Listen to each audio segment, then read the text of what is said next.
Good day, everyone. Welcome to Real Conservative Headline News. I'm your host, Nathaniel Rajkumar, starting off locally here in Trinidad and Tobago. Yesterday, April 11th, 2026, the Ministry of Culture and Community Development, through its Community Development Division, hosted another community outreach initiative which brought together residents and government agencies for a day of connection, support, and service delivery, meeting with the people all the time, unlike the PNM. Anyhow, the initiative was hosted in collaboration with the Honorable Kamala Prasad Bisesa, Prime Minister of the Republic of Trinidad and Tobago, reflecting a shared vision for community empowerment and national development. The feature address was delivered by the Honorable Michelle Benjamin. I really like her a lot.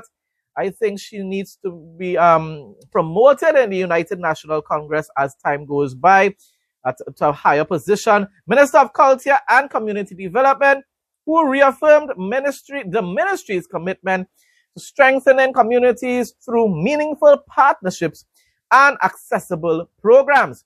Also in attendance was Dr. Narendra Rupnarayan, Parliamentary Secretary. Foreign and CARICOM Affairs Minister Sean Sobers, doing a wonderful job as well, says government has been working to have the United Kingdom's visa requirements for Trinidad and Tobago nationals overturned. If there's anybody that could get it done, or any party that could get it done, it will be the United National Congress.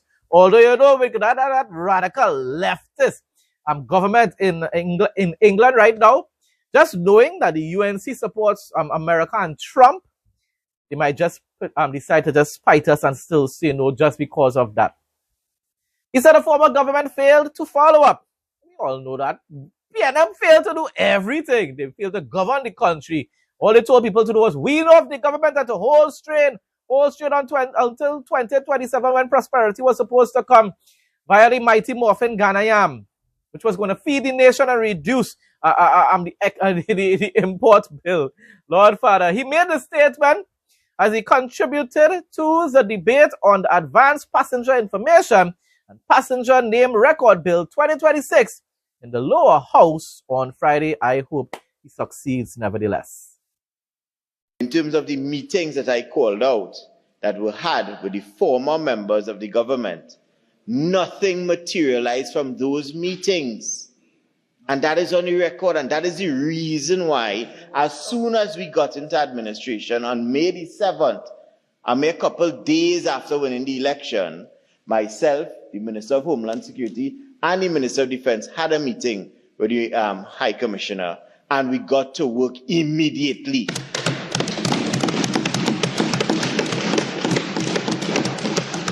So there is no continuation of any work that was done before. There is new work that has started and work that will progress.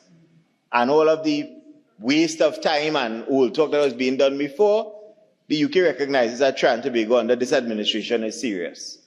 Port of Spain Mayor Chinua Allen has become the latest PNM local government figure to push back against rural development, and local government minister Khadija Amin and the Kakash Bida went amen, accusing her of deflecting from what he described as a worsening fiscal crisis across municipal corporations. Why? Because the UNC has decided to share the budget, the money, the allocations much more fairly among all the different regional corporations, instead of just giving a few PNM districts most of the monies, while the rest of the country was abandoned for 10 years. In a Facebook post, Allen said the minister's focus on municipal corporation support for cultural and heritage activities was a failed attempt to distract from the ongoing fiscal fiasco from the 2026 budget.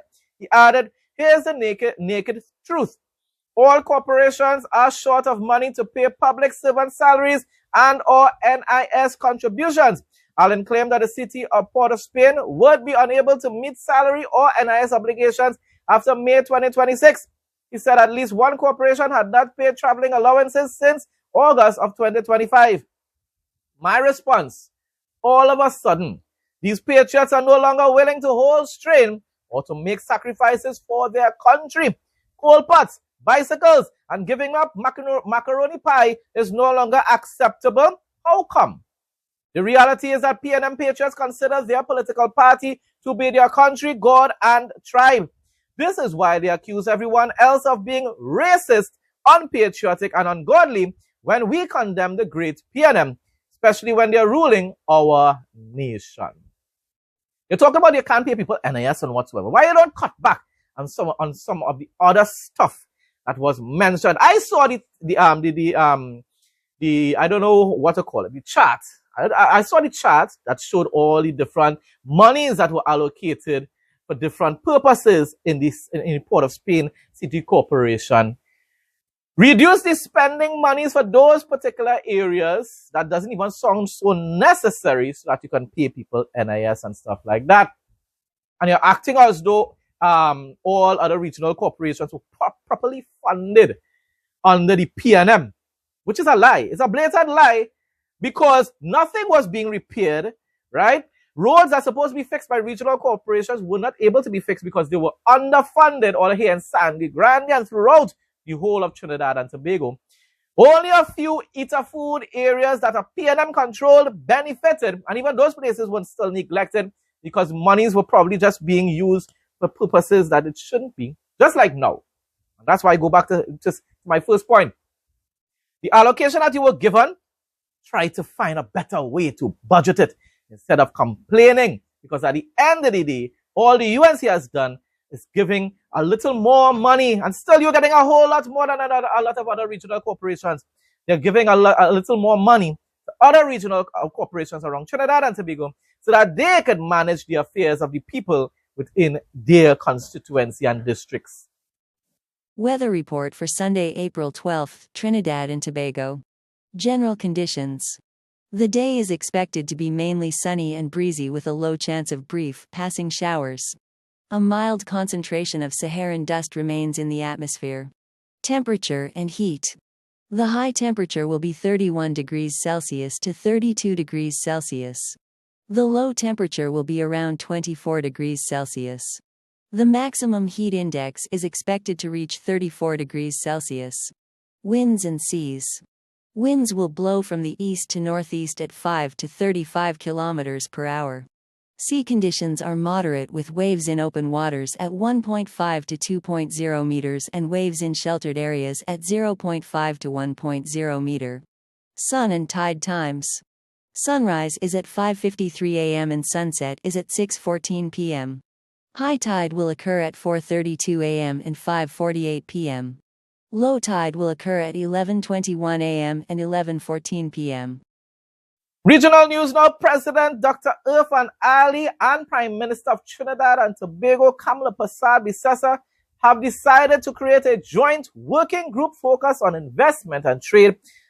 Wonderful news both for Guyana and Trinidad and Tobago.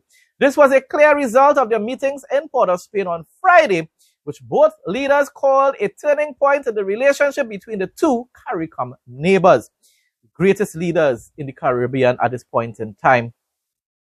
The working group will include private sector representatives from both countries.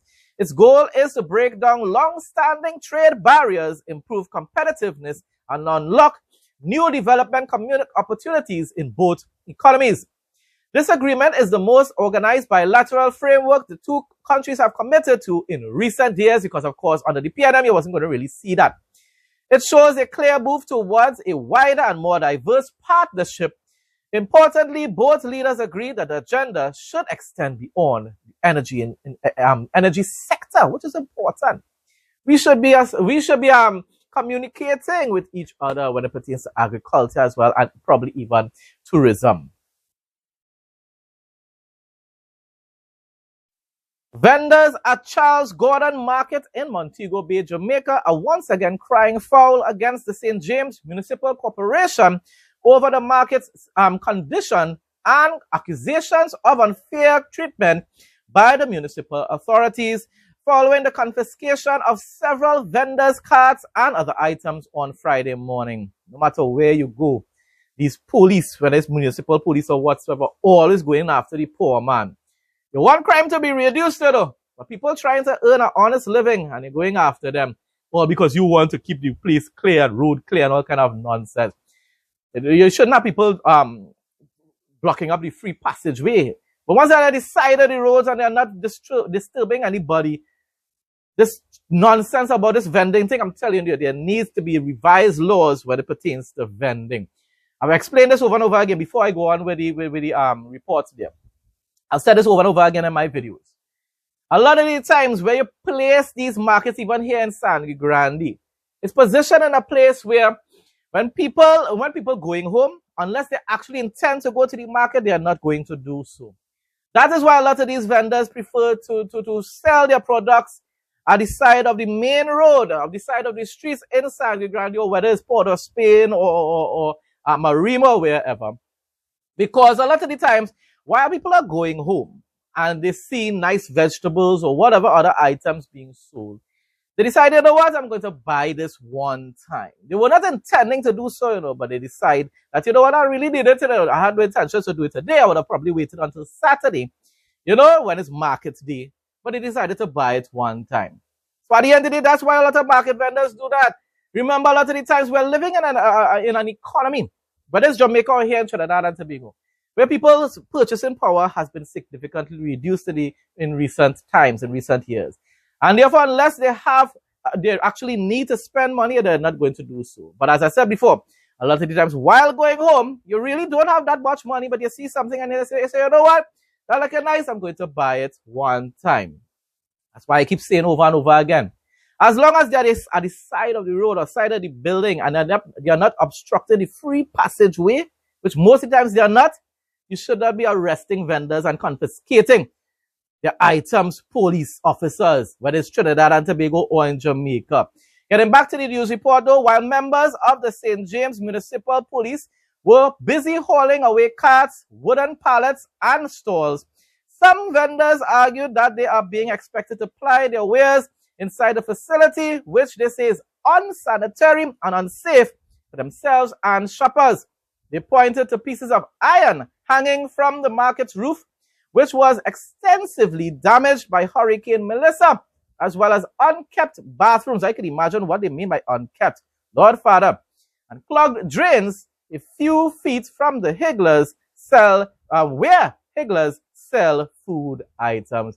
And that's where the authorities in Jamaica want people to sell their food items and other products. It's ridiculous. I like Andrew Holness, but these are the types of issues you need to address and resolve. Dear Prime Minister of Jamaica. St. Peter MP Colin Jordan in Barbados said work is very much active on the 6 Men's Lives Improvement Project, with surveying of house spots in the coastal community progressing steadily and a sizable portion already completed as part of the drive to secure land ownership for residents. Jordan provided an update to Barbados Today, which is of course a news outlet, on the housing project on the sidelines of the International Game Fishing Tournament press conference at Port St. Charles, noting that while he could not confirm if exactly half of the spots had been settled, work is very much active. Good news once again coming out from Barbados. Bahamas Aquatics says it spent more than $200,000 to send Team Bahamas to the 2026 Carifta Swimming Championships in Martinique. During the championships, the team swam their way to an 8th consecutive Carifta title, making history once again for the Bahamas. Congratulations to all of you. The Federation thanked the government of the Bahamas for its support, including a $30,000 contribution and transportation assistance, but noted that a funding gap remains.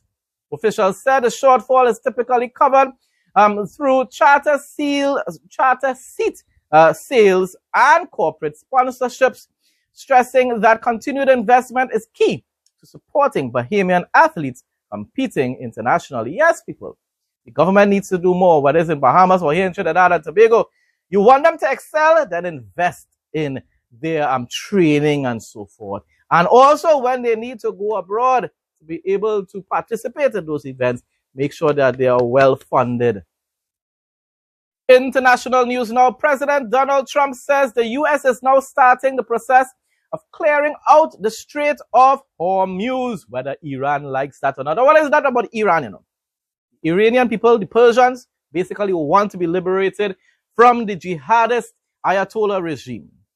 Getting back to the report.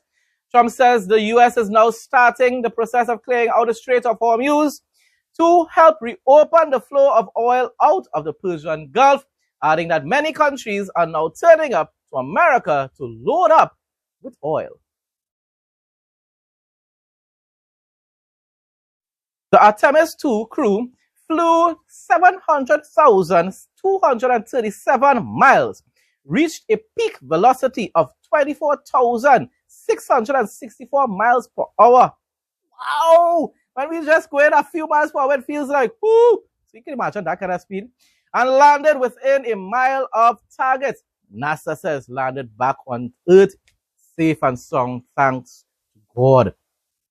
The crew received a hero's welcome after exiting the Orion capsule following their 10-day trip around the moon. Congratulations to them.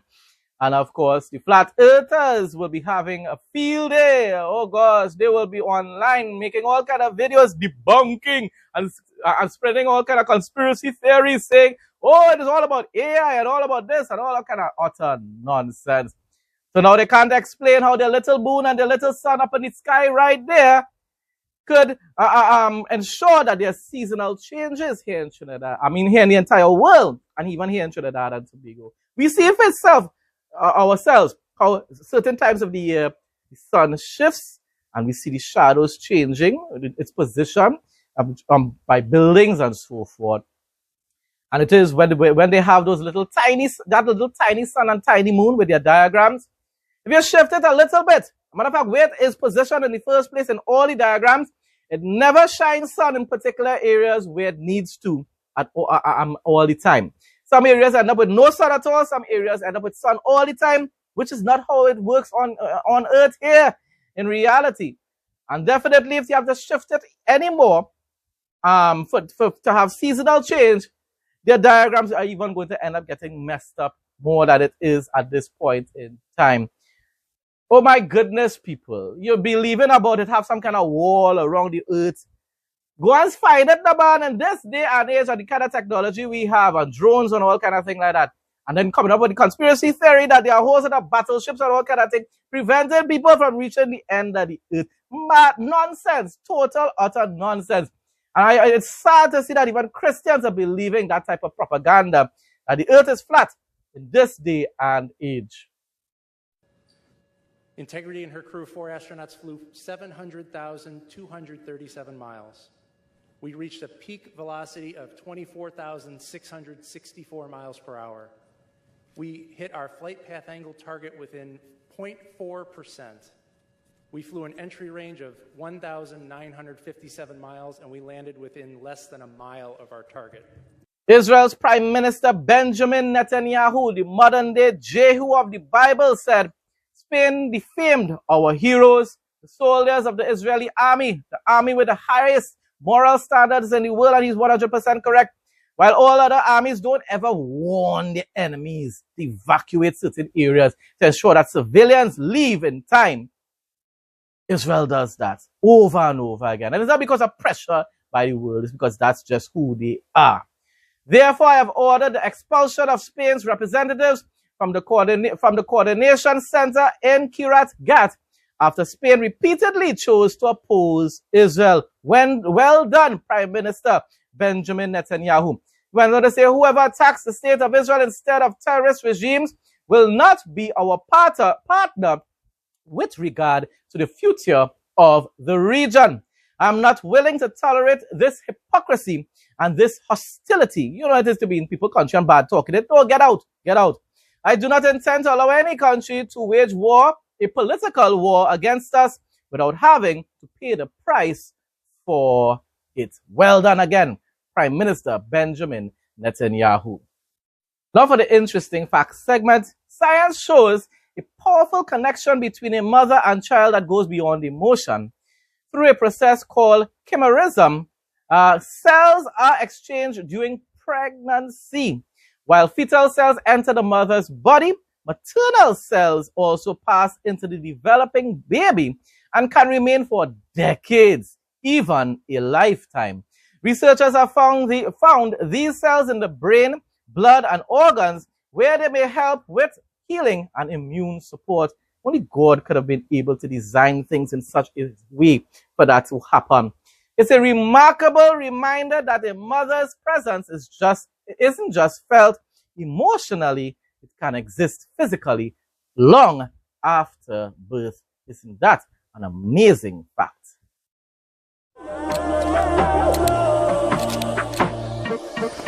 Welcome to Real Conservative. Headline News Travel Adventures. Arches National Park, located in southeastern Utah, is a stunning high desert landscape defined by over 2,000 natural sandstone arches. This red rock wonderland sits just north of the town of Moab and showcases millions of years of geological erosion.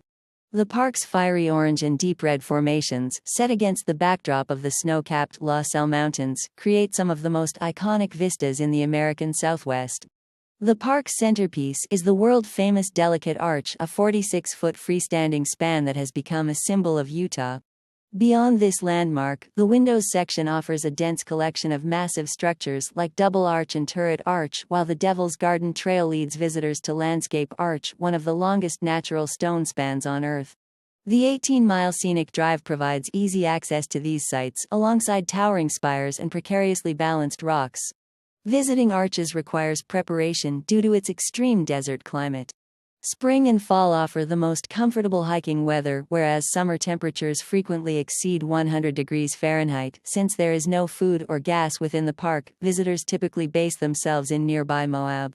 Whether you are an avid hiker or a scenic driver, Arches National Park remains an essential destination for experiencing the raw, sculptural power of nature.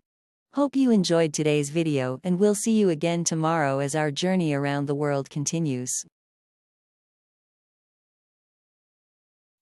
Folks, that brings us to the end of today's headline news. Thanks again to everyone who continues to support my content. Please like, comment, share, and subscribe. Stay blessed and stay safe most of all. In Jesus' name.